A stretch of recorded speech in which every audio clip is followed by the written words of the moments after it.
Hi everyone, it's Karen here from the Learning Cauldron. I've already shown you this little cardboard wheel which goes through the different tenses of the French irregular verbs. However, I've spotted that there are a couple of features that I didn't mention last time, so I'm going to fill you in on those as well. For a start, I said last time that I thought there were only about 20 verbs on this. How wrong was I?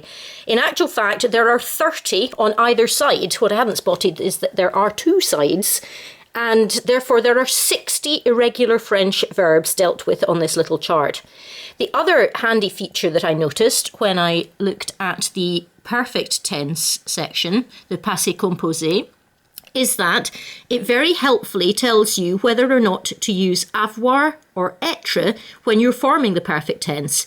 As you can see there in the middle, that one has I/A, which means that the verb descendre in French, which means either to walk down, as in go down a stair or a hill, can also mean to take something down, for example, off a shelf. If you're using it to mean the latter, as in to take something down off a shelf, then you use avoir when you're forming the past tense. J'ai descendu quelque chose. Whereas if it's you that's coming down the hill or the staircase, then you would say je suis descendu and use être. So that's handy because it shows you clearly that you can use both.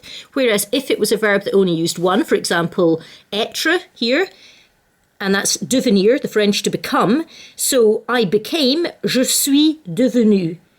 And equally, that's être. If we move it back up the way, we can find a verb which only uses avoir. And in this case, that's j'ai découvert, I discovered.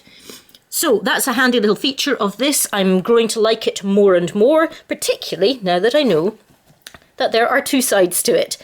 Hope you find it useful as well.